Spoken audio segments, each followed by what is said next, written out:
let's wrap it up with the NFC West. Arizona Cardinals, Isaiah Simmons, the first pick.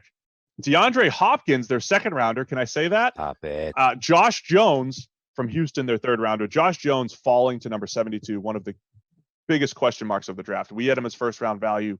We weren't on an island. We're on an island with certain players. Curtis Weaver, maybe Christian Fulton. Like, we are on an island on certain players, and I think we know that. We're fine with that. Josh Jones, we weren't. And a lot of people had him as a first round value. So I don't know what happened with that, but he's the starting right tackle right now that they got at 72. That's great.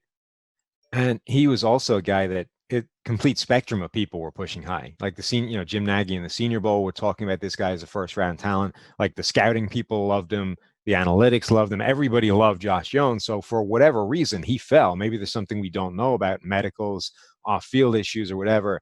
But if that stuff holds up, like, this is a first round value player in the third for a team that does need offensive line help. That's potentially a steal of the draft. Isaiah Simmons at 8 is interesting because there's already started this idea of where he plays, right? What are we going to do with him? Is he just a linebacker? Is he a game plan joker on defense? His role, I think, is going to determine how good that pick is. Because if he's just, just a conventional linebacker, I mean, okay, I just don't know that that's worth 8 overall. If he is more of a versatile weapon on defense, then now you're talking.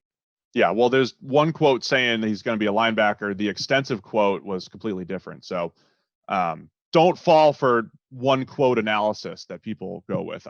It's a wait and see on Simmons and how he's going to be used. But he's got the skill set to do it all. So I like that a lot. Like Fotu, big, huge potential run stopper. Got to play with better pad level, Sam, the Utah other interior defensive line, along with Penasini. So solid draft for the Cardinals, especially the first 2 picks there. Isaiah Simmons and Josh Jones, and also getting DeAndre Hopkins. We gave them an A+ because of that value that they got there. Los Angeles Rams, they didn't have a first rounder. They had 2 second rounders. We gave them a C. This is one of our worst grades. They were the team that we warn about. Don't go into the draft and fill out your depth chart. Their first 2 picks were like, need an outside receiver. We need a running back. And they filled them. Cam Akers was their top pick, the running back from Florida State. Wide receiver Van Jefferson, probably a round higher than we would have liked, the wide receiver from Florida. A lot of people did like Van, though. So I was going to say, I don't know, the A.J. Dillon pick might have been more, but of all the running back picks, this one might have been the one that upset me the most because of all the teams to come to the conclusion that running back was the problem, the Rams is inexplicable, right? You watched what happened when you had a quality top pick of a running back who looked terrible because your offensive line was garbage under Jeff Fisher. New regime comes in, new talent in the offensive line comes in. Suddenly your offensive line is the best run blocking unit in all of football, and people are saying Todd Gurley is an MVP. Then that offensive line swings all the way back again and goes to being one of the worst offensive lines in football, and the offense turns to crap. And the run game looks terrible. And it's what's wrong with Todd Gurley. If you just watched that happen and came to the conclusion that the running back was the issue, not the fact that the line went from terrible to awesome to terrible again. Like, that's genuinely like negligent. Like, that's an excuse. It's your top pick. Like, I feel it just feels dirty. Like when that was the Bears last year. They didn't have a pick till the 3rd and they used it on David Montgomery. And now they're playing whack-a-mole on their what used to be solid roster because they overvalued running back. So I don't love it. Van Jefferson will come in and try to replace Brandon Cooks as a bit of a deep threat. Terrell Lewis is a solid edge defender there. And Terrell Burgess is my guy. I love him at 104. I think that's a steal, slot/safety. That could be a great win. Bryson Hopkins, a tight end that brings even more speed to a team that has a good group of tight ends there. So I like their middle rounders way better than their second. Like, they went good players in rounds 3 and 4. And then but they filled needs in round 2. They could have had a great draft if they grabbed the best players there instead. So C draft. For the Los Angeles Rams. I'm done with it. The second that's your first pick. Speaking of C's, the Seattle Seahawks got a C- from us. Always fascinated to see where they go. I pulled up an old PFF mock draft sim that had Jordan Brooks taken at, was it a 180 or 150? Somewhere in the like deep hundreds, and it got a 59 grade from us. So imagine how much we loved him being taken at 27. I mean, I get, the Seahawks do things differently from everybody else, but that seems to be a massive reach by almost any conceivable measure.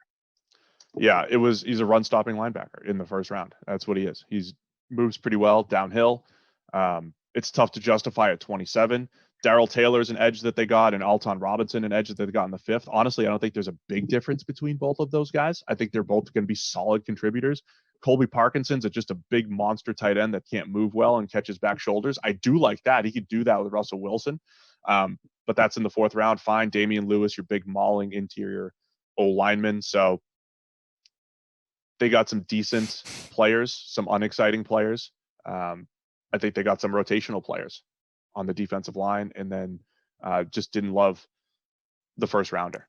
I mean, look, one year they took a first round pick and spun it into 6 players, and this year they used it on a run stopping linebacker. Like, the draft is, you just never know. Dallas last year, Dallas may have gotten 5 more impact players this year than they got in last year's draft. Like 5 above and beyond what they got last year, just from this draft, based off what we've seen. So you just don't know. It's a coin toss every year what these guys are going to do with it. Yeah. So we don't know what they'll become, but don't love it on paper. Is this where I did my little rant about Pete Carroll probably just loved Jordan Brooks in his interview, and they just it became like 75% of his evaluation and all that stuff? I mean, we've discussed that on the previous pod, the winners and losers pod. So go back there for even more Seahawks analysis, winners and losers. We did that the day after the draft, or night of. Anyway, we're going to round it out with the San Francisco 49ers. We gave them a B+. Solid. I'm going to use the word solid for the 98th time in this podcast. Javon Kinlaw, their first round pick, they traded down from 13 to 14, still got their guy to replace DeForest Buckner. Did you see the John Lynch quote, Sam? Yes. I try to defend process so much. Nope. And then they come out with quotes like that, John. They just wanted to get tougher.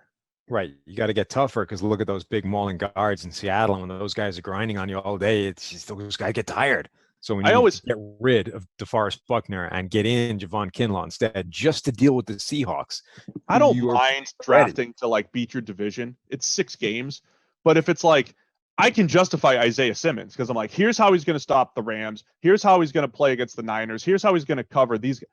But dude, just handling a couple Seahawks guards in the run game, you're going to be okay. You can't do that. Anyway, Kinlaw is the best pass rushing interior defensive lineman.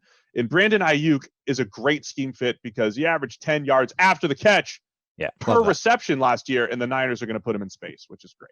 Love the Ayuk pick. I think he brings something they don't really have on that roster.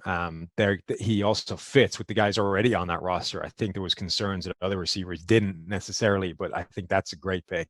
And look, Kinlaw, I think, will be a good player. I just don't love the strategy or the process now in terms of replacing a guy that was already really good at that spot and doing it because the Seahawks have 350-pound guys one of whom they moved out almost immediately after the draft.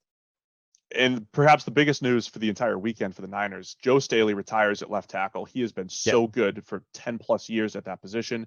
They traded a 3rd and a 5th to get Trent Williams in town, a guy that obviously had first round caliber value that the Redskins did not take last year. So getting Trent Williams, even with all the injury concerns, a huge win just to maintain an above average left tackle spot. That is just huge for the Niners. It felt like a status quo draft, right? DeForest Buckner's out, Javon Kinlaw's in, Joe Staley's out, Trent Williams is in, Emmanuel Sanders is out, Brandon Ayuk is in, right? So it's essentially replacing direct, guys that are gone from their Super Bowl team. So it was a necessary draft for the Niners. We gave it the B+ because it was just, solid, as I said, solid all around. Yeah, stop the rot. Let's ensure that we get back to the playoffs and hopefully get back to a Super Bowl next year, and don't become the next cautionary tale of how teams never get back there the next year. You want to get rid of me and get back to more great PFF YouTube content? All you have to do is push that button right there and subscribe. Thanks for watching.